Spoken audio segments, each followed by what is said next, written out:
Assalamualaikum warahmatullahi wabarakatuh. Selamat pagi dan salam sejahtera bagi kita semua. Pada kesempatan kali ini, izinkan saya sebagai moderator kelompok 6 ingin memperkenalkan anggota kelompok kami yang akan mepresentasikan materi pembaharuan pendidikan. Ada 6 anggota kelompok yang ikut andil dalam presentasi kali ini. Antara lain saya sendiri, Selviana Faradita, kemudian ada Anindya, kemudian ada Anissa Putri, kemudian ada Khairiyah, ada Khairunisa, dan Salsabila Yuli. Dan pada materi kali ini, kita akan membahas tentang 4 subbab materi, yaitu tentang pengertian pembaharuan pendidikan. Yang kedua ada tujuan, aspek, dan faktor pembaharuan pendidikan. Yang ketiga ada kompetensi yang harus dimiliki seorang tenaga pendidik atau guru. Dan yang keempat adalah cara untuk mencapai pembaharuan pendidikan itu sendiri. Pada subbab materi yang pertama yang akan membahas tentang pengertian pembaharuan pendidikan akan disampaikan oleh rekan saya, Anindya. Dipersilahkan. Nama saya Nindya Cahaloya Brilian DHP, nomor induk mahasiswa 2101536021111. Di sini saya akan membacakan beberapa pengertian tentang pembaharuan pendidikan. Yang pertama berdasarkan manajemen SDM. Peter Drucker mengatakan bahwa pembaharuan adalah a change that creates a new dimension of performance.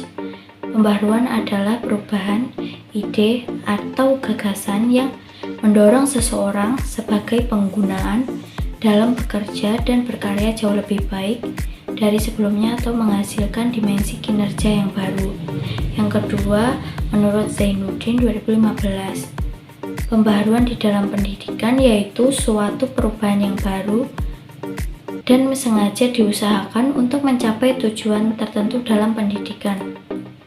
Disimpulkan bahwa pembaharuan pendidikan adalah suatu perubahan yang baru dan bersifat kualitatif, berbeda dari hal yang ada sebelumnya, serta sengaja diusahakan untuk meningkatkan kemampuan dalam rangka pencapaian tujuan pendidikan. Saya Anissa Putri Rahmadianti akan menjelaskan mengenai tujuan pembaharuan pendidikan. Tujuan pembaharuan pendidikan yang pertama yaitu sebagai tanggapan baru terhadap masalah pendidikan. Yang kedua sebagai upaya mengembangkan pendekatan yang efektif dan ekonomis. Yang ketiga menyiapkan sumber daya manusia yang kreatif dan sesuai dengan tuntutan saat ini, di mana dunia sedang menghadapi revolusi industri yang berbasis digital. Yang keempat, mendorong revolusi baru dalam dunia pendidikan yang tidak sebatas pada ritual umumnya belajar di kelas. Lalu saya akan menjelaskan mengenai aspek-aspek pembaharuan pendidikan. Pembaharuan pendidikan sendiri mencakup 4 aspek, yaitu yang pertama, pembaharuan dalam aspek tujuan pendidikan, yang kedua, pembaharuan dalam aspek kurikulum, yang ketiga, pembaharuan dalam aspek pendidik, dan yang keempat, yaitu pembaharuan dalam aspek peserta didik. Perkenalkan, nama saya Khairiyah dengan NIM 210151601910. Saya di sini akan membahas faktor pembaharuan pendidikan. Yang pertama, perkembangan iptek, yang kedua, pertumbuhan penduduk, yang ketiga, meningkatnya animo masyarakat untuk memperoleh pendidikan yang lebih baik, yang keempat, menurunnya kualitas pendidikan, yang kelima, kurangnya relevansi pendidikan, yang terakhir, belum majunya organisasi yang efektif. Baik, perkenalkan nama saya Khairunisa.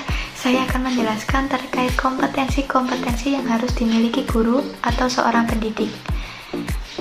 Perlu diketahui bahwa profesi dosen dan guru harus memiliki prinsip-prinsip profesional dalam pembelajaran. Hal tersebut tercantum dalam Undang-Undang Nomor 14 Tahun 2005 Pasal 5 Ayat 1. Nah, untuk yang pertama yaitu kompetensi profesional. Di sini terdapat pendapat dari Dwi Siswoyo dan Johar. Pada kesimpulannya yaitu kompetensi profesional ialah kemampuan merencanakan dan mengimplementasikan atau mempraktikkan pembelajaran dengan penguasaan materi secara luas serta mampu menjadi kepemimpinan dalam pengembangan teori. Nah, yang kedua yaitu kompetensi personal. Kemampuan ini dimiliki oleh masing-masing pendidik atau guru. kepribadian guru sangat berpengaruh dalam pembentukan pribadi peserta didik.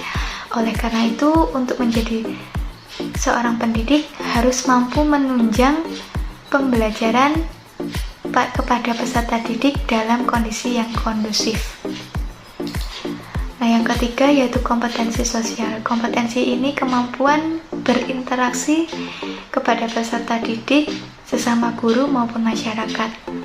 Oleh karena itu, kemampuan berkomunikasi ialah kemampuan yang sangat terpenting agar peserta didik, sesama guru ataupun masyarakat dapat mampu memahami topik pembicaraan ataupun materi dalam pembelajaran yang disampaikan. Perkenalkan, nama saya Salsabila Yuli Ade Sirmawan dari jurusan Bimbingan dan Konseling. Di sini saya akan membahas subbab 4, yaitu cara mencapai pembaharuan pendidikan. Ada 4 cara mencapai pembaharuan pendidikan yang diungkapkan oleh Fasli Jalal dan Dedi Supriyadi pada tahun 2001. Yang pertama, yaitu penyiapan desentralisasi pendidikan. Hal ini mengarah pada otonomi pendidikan yang berdampak pada otoritas guru dalam melaksanakan pembelajaran, yang berarti guru diberikan kebebasan dan kesempatan untuk menunjukkan kreativitas, metode, strategi, menggunakan media, serta memilih materi pembelajaran yang sesuai dengan karakteristik dan kemampuan siswa. Yang kedua, ada pemberdayaan masyarakat dalam pendidikan. Guru diharapkan mampu berkolaborasi terhadap semua unsur masyarakat demi kelancaran pembelajaran dan untuk melaksanakan prinsip belajar, learning to know, learning to do, learning to be, learning to live together, dan learning to cooperate. Dalam rangka pemberdayaan masyarakat untuk peduli terhadap pendidikan, guru diharapkan mampu membuat jalinan kerjasama dengan pusat pendidikan yang ada di masyarakat sekitar sekolah atau sekitar tempat tinggalnya dalam rangka meningkatkan sumber daya manusia sekitar. Untuk selanjutnya akan disampaikan oleh rekan saya. Halo, kembali lagi dengan saya, Selvina Faradita, yang akan melanjutkan pemaparan dari Salsabila yang masih membahas tentang cara mencapai pembaharuan pendidikan. Selanjutnya ada pemberdayaan sistem pendidikan nasional yang dikemukakan oleh Fasli Jalal dan Dedi Supriyadi, yang mana dijelaskan bahwa guru berperan aktif karena guru termasuk komponen utama dalam sistem pendidikan nasional.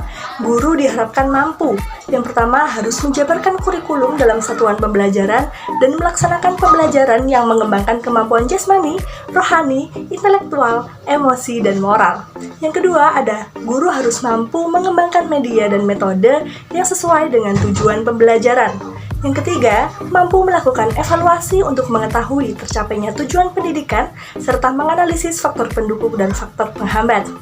Kemudian, cara mencapai pembaharuan pendidikan selanjutnya ada pemerataan dan peningkatan kualitas pendidikan, yang mana hal ini masih diupayakan oleh pemerintah agar seluruh anak Indonesia di pelosok negeri masih bisa merasakan bangku pendidikan yang layak.